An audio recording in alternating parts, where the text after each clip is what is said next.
Con su venia, señor presidente. Buenas tardes, señora secretaria. Le reitero la bienvenida, ya que muchos de mis compañeros senadores le han manifestado en sus intervenciones a esta, su casa y la casa de todos los mexicanos. Probablemente ya de estar un poco cansada. Quiero aprovechar este espacio otorgado al Grupo Parlamentario de Acción Nacional y dado mi carácter de secretaria de la Comisión de Asuntos Migratorios, para hacerle dos preguntas puntuales en torno al caso de los niños mexicanos detenidos en la frontera sur de Estados Unidos y respecto a los trabajadores migrantes mexicanos y sus familias. En octubre del año pasado, la Comisión Interamericana de Derechos Humanos presentó el informe Situación de Derechos Humanos de Familias, Niños, Niñas y Adolescentes no acompañados, refugiados y migrantes en los Estados Unidos de América.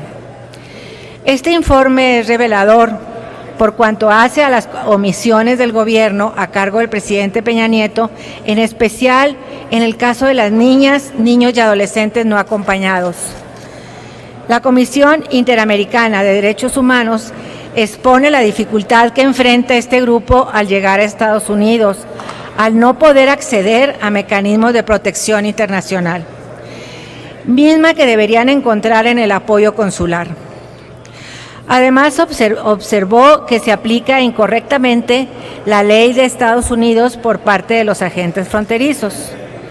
Me queda claro que el comportamiento de los agentes del país vecino del norte pues no están en las facultades de la Secretaría, de la cual usted es titular, pero el informe continúa precisando que las prácticas de devolución se hacen, abro comillas, en colaboración con las autoridades mexicanas en relación con el retorno de las nacionales mexicanos, cierro comillas. Por cifras de la propia Comisión Interamericana, sabemos que en esa frontera sur hay alrededor de 16,000 niños mexicanos detenidos. La pregunta, señora secretaria, ¿cuál es la instrucción que usted le ha dado a los consulados para actuar bajo un enfoque de derechos humanos en la debida atención de la niñez mexicana frente a la deportación, que por cierto en muchas ocasiones es contraria a la que dispone la propia ley estadounidense? ¿Las representaciones mexicanas en ese territorio están al tanto de la situación? Y si así es, ¿qué medidas consulares y de diplomacia se están tomando para resolver el problema de la detención de niñas, niños y adolescentes mexicanos?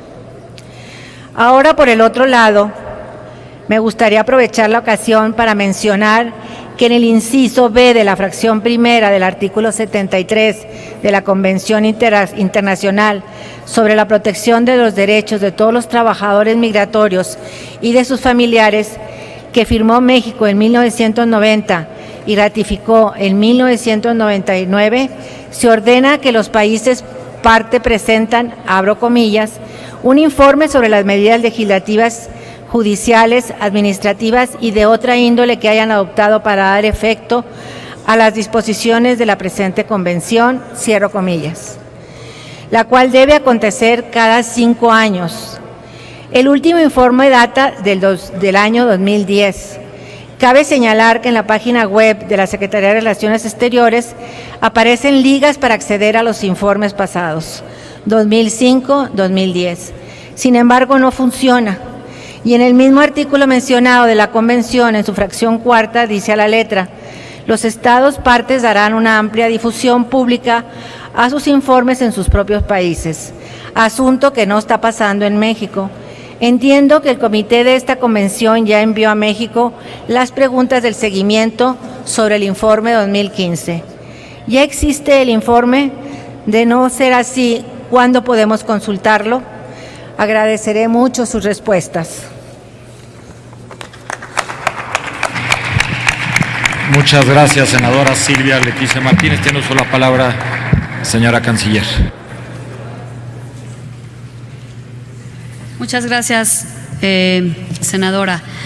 Sin duda, la migración de niñas, niños y adolescentes no acompañados es una de las manifestaciones más dramáticas y más complejas del fenómeno migratorio al cual nos enfrentamos en nuestra región y sin duda nuestro país, compartiendo esta pues doble calidad de ser un país de no solo tránsito, en este caso destino, y también origen de migración, pues ha debido poner un especial énfasis en la construcción de políticas y protocolos que nos permitan enfrentar de mejor manera este reto.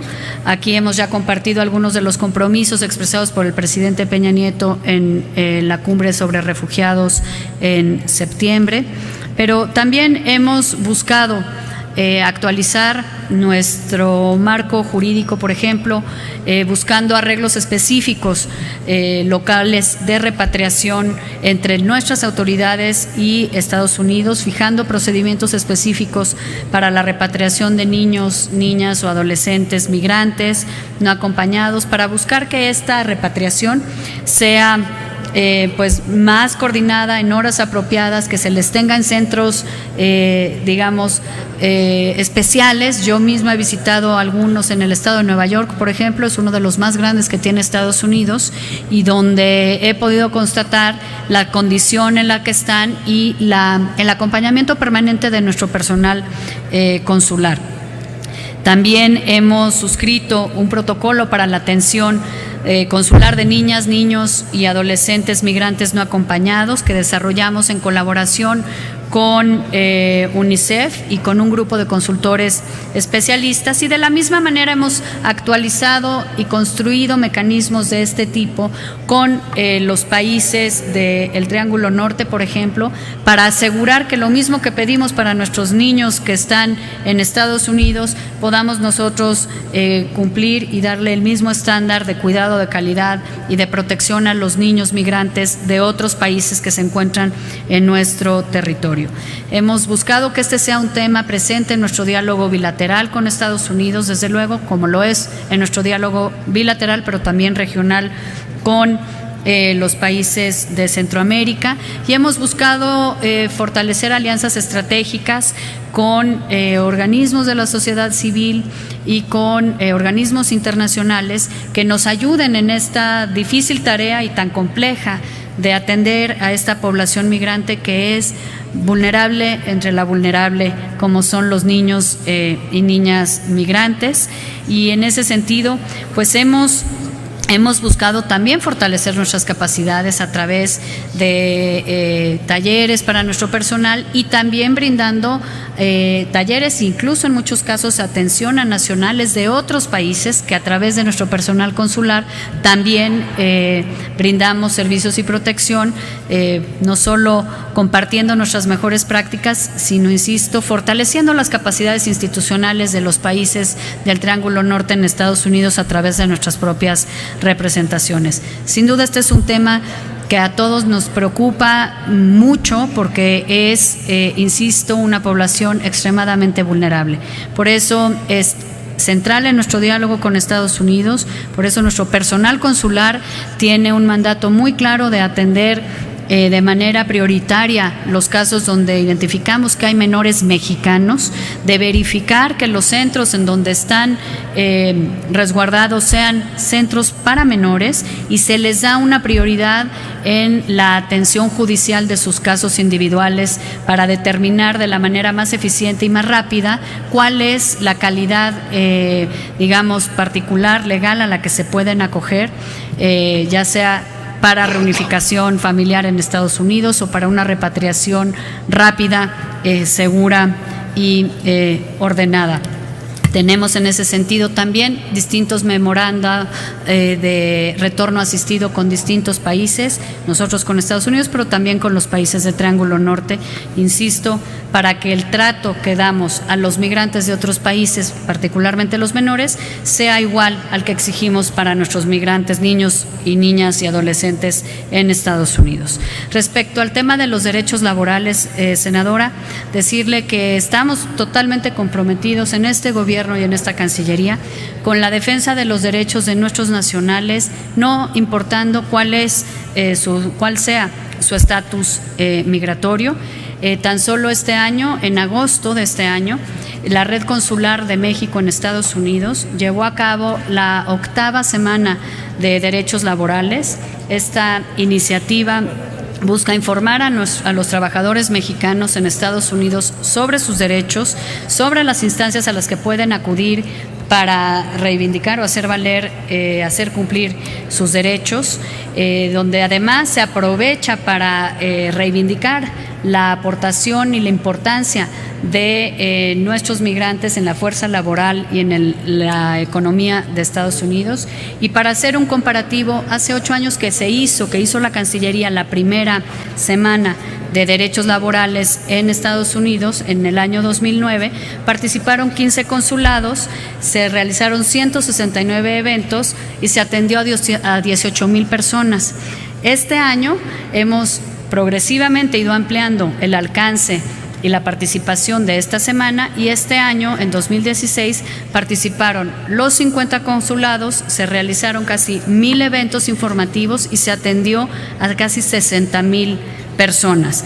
Informar, acompañar y proveer acceso a las instancias de protección de los derechos laborales, y decir que también en este esfuerzo hemos construido una muy buena relación con las distintas dependencias de Estados Unidos que tienen responsabilidad en el tema.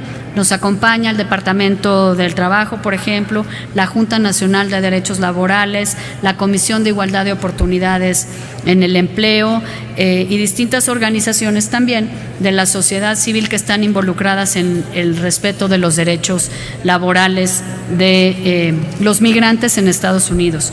Y además no sobra compartir con esta soberanía que invitamos también a representantes de otros países para que nuestras instalaciones puedan ser parte de este esfuerzo de información, de acompañamiento y de facilitación de acceso a la justicia. Este año, por ejemplo, tuvimos representantes de Argentina, de Belice, de Bolivia, de Chile, de Costa Rica, de Honduras, Nicaragua, Panamá, Haití, Paraguay, entre otros países, reflejando este compromiso que tenemos de sumar capacidades y proveer fortaleza a nuestros países hermanos para hacer frente a los retos que compartimos. Tenemos otras iniciativas en materia de protección de derechos laborales, particularmente de trabajadores agrícolas en Estados Unidos. Estamos construyendo nuevos pilotos con el gobierno de Estados Unidos para tener mayor seguridad y control para las condiciones de trabajo de nuestros trabajadores migrantes agrícolas, migrantes en Estados Unidos, y vamos a seguir insistiendo en este tema, por supuesto, con la actual administración en los 3 meses o 4 que les quedan en el gobierno, pero con el nuevo gobierno como un tema central en nuestra agenda bilateral, la protección y reivindicación de los derechos laborales de nuestros migrantes en Estados Unidos. Muchas gracias, senadora. Gracias, canciller. Senadora.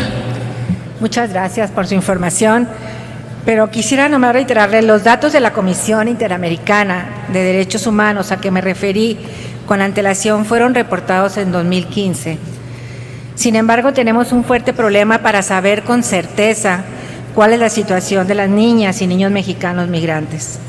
No sabemos cuánto han sido repatriados, acogidos o detenidos.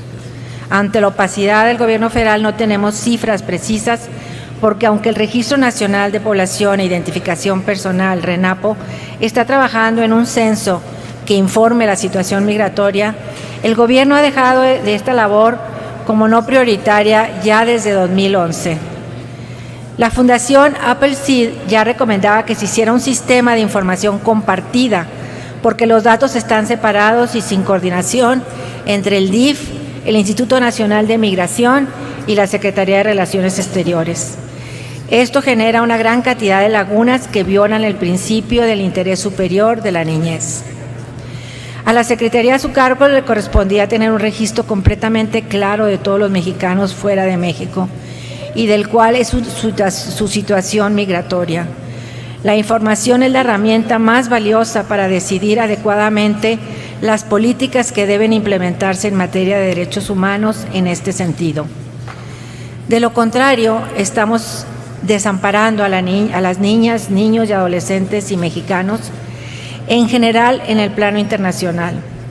Cada vez que se dificulta el acceso a la información o cualquier marco normativo, solo se logra la redundancia en el trabajo o incluso peor, irresponsabilidad. Y cada vez que observamos recomendaciones de organismos internacionales o cifras escandalosas sobre infantes detenidos en el extranjero, sabemos que algo está mal.